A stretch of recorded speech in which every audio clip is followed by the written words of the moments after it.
free agent signings are well underway, and, well, some teams' choices have certainly been better than others.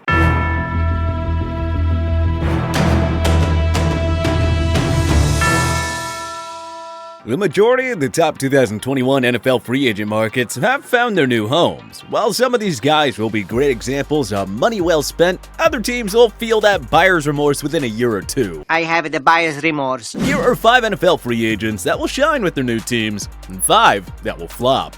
Shine, Matthew JUDON. This was a rare year where the New England Patriots had a plethora of cap space, so in an extreme rare instance, Bill Belichick treated himself to a crazy free agent shopping spree. Treat yourself. Looking to bolster a usually strong front seven that needed some pass rushing help, Belichick signed linebacker Matthew JUDON to a 4-year contract worth $56 million. The two-time Pro Bowler spent his first 5 seasons with the Baltimore Ravens. He posted at least 7 sacks in 3 straight years from 2017 to 2019. JUDON's all-around skill set will make him an excellent fit in the Patriots defense. Belichick loves his versatile do-it-all linebackers, and JUDON fits that bill. New England already has one of those in Dante Hightower, who opted out of the 2020 season. So pairing JUDON with the veteran leader seems like a perfect match. Belichick won't use JUDON in a pure pass rushing role. He'll move all around the field and help disguise the Patriots' look. JUDON should also drastically improve a run defense that was uncharacteristically awful in 2020, allowing 131.4 yards per game. Belichick will fully maximize JUDON's talents, and the latter will help this defense return to elite status in 2021. Flop,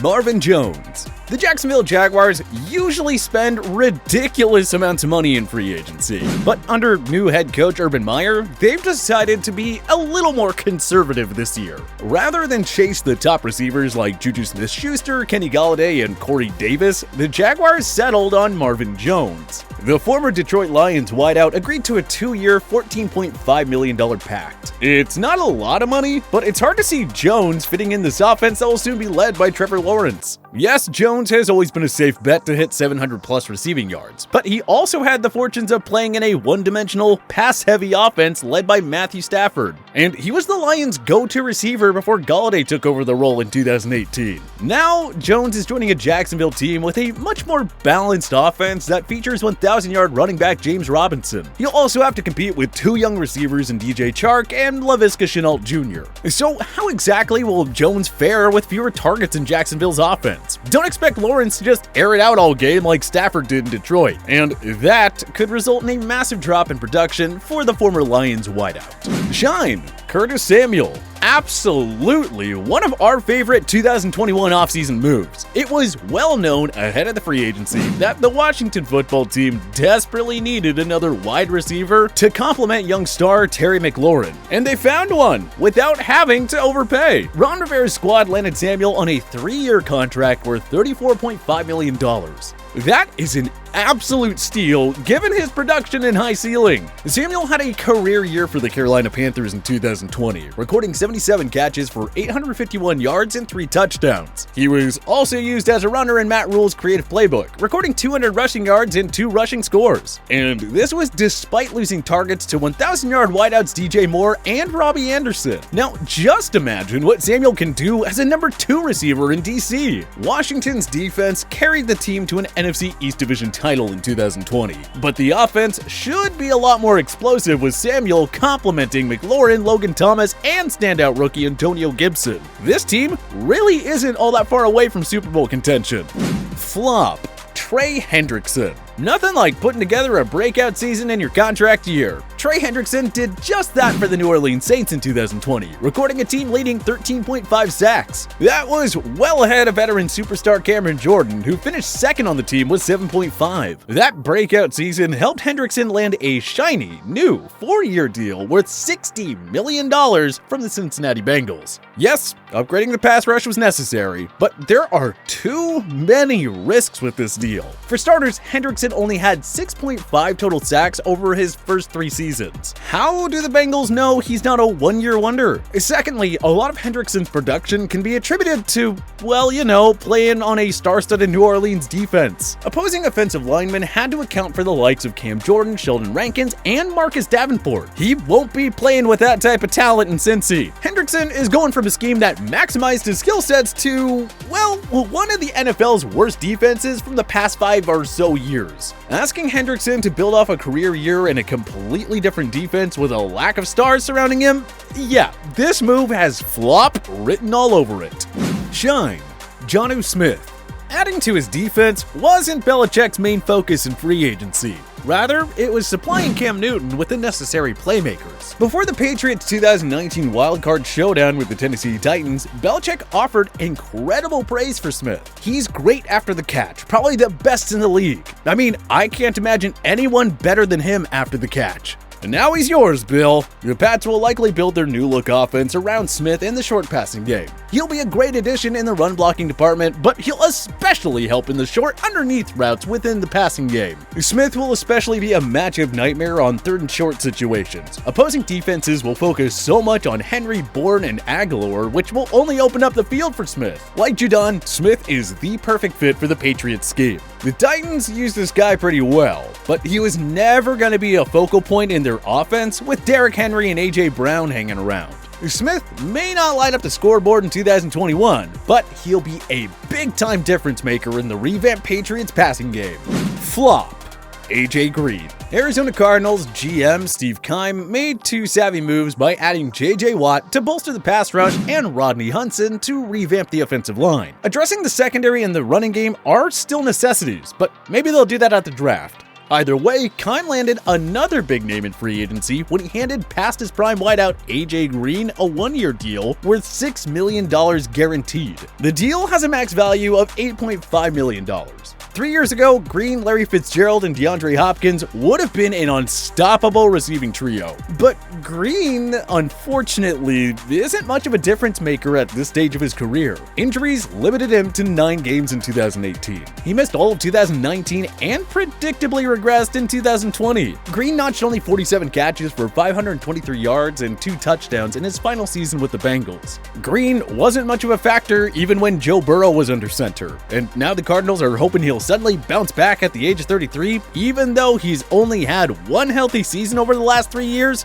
Good luck with that! If Keim was so bent on finding another receiver, I mean, Smith-Schuster was there for the taking. Cardinals fans can only hope that we're seriously wrong on this one.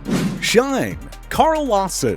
The New York Jets had themselves a productive offseason. They retained star safety Marcus May before signing Corey Davis, Sheldon Rankins, and Carl Lawson. Not sure how Davis and Rankins will fit, but we love everything about the Lawson signing. The Jets handed the stud pass rusher a 3-year deal worth $45 million, a very fair price for both sides. Lawson is tailor-made for the defense that new head coach Robert Saleh wants to run in Gotham. The Jets already have a hopeful franchise cornerstone on that defensive line in Quentin Williams, and now they're pairing him with Lawson, who's just entering his prime. Don't worry about the sack totals. Lawson had 5 in both 2019 and 2020, but he recorded 54 total quarterback hits over that span. According to Pro Football Focus, Lawson had recorded an 18.6% pass rushing win rate since his 2017 rookie year. That places him 6th among edge rushers. In other words, sacks don't tell the entire story with this guy. Lawson is an elite pass rusher whose production won't go unnoticed in New York. And we fully expect Saleh to help him take his game to an even greater level in 2021 and beyond.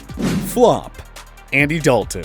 It's hard to understand the Chicago Bears at this point. It took them a year too long to move on from Mitch Trubisky. They didn't exactly pursue any of the top free agent quarterbacks from the star-studded 2020 class, instead settling on a trade for the inconsistent Nick Foles. The Trubisky-Foles tandem didn't exactly work, but the Bears snuck into the postseason with a .500 rating. So Matt Nagy and Ryan Pace were given another year to fix this team and get themselves another franchise quarterback. And when the dust settled, they landed Andy Dalton on a one-year deal worth $10 million.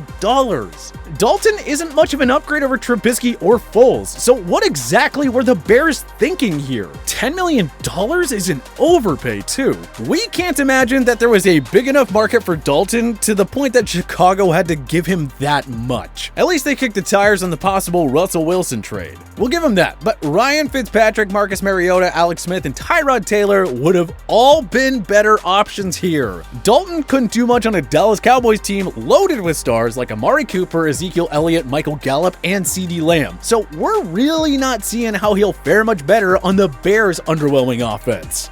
Shine, Joe THUNEY. The Kansas City Chiefs stunned many when they released their two-star offensive tackles in Mitchell Schwartz and Eric Fisher. After opening up some cap space by cutting those two, the Chiefs signed former Patriots guard Joe THUNEY to a massive 5-year deal worth $80 million.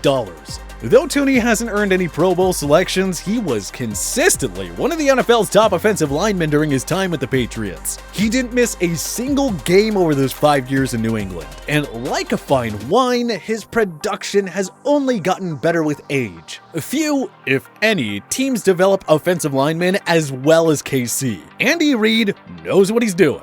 We have zero doubts about his ability to help THUNEY retain that superb level of play. So the Chiefs lose Schwartz and Fisher, but they found a younger and healthier long-term replacement. Not to mention, the Chiefs will also get back Laurent Duvernay-Tardif, who opted out of the 2020 season. So don't you worry, Patrick Mahomes. You won't have to run for your life like you did in the Super Bowl. Flop.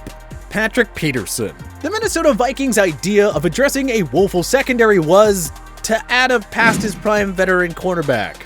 Okay then. After consecutive lackluster seasons, Patrick Peterson strolled into free agency and signed a one-year deal worth $10 million with the Vikings. It's only for 1 year, but it was a confusing signing to say the least. Minnesota finished 29th in scoring defense, and they placed 25th against the pass. According to Pro Football Reference, Peterson allowed 53 completions on 79 targets for 662 yards and 5 touchdowns. A clear sign that he's no longer the shutdown corner he once was. Minnesota should have looked at better options like Kyle Fuller, Troy Hill, Ronald Darby, or Shaquille Griffin. Sorry, but a past his prime Peterson isn't gonna fix this unit anytime soon.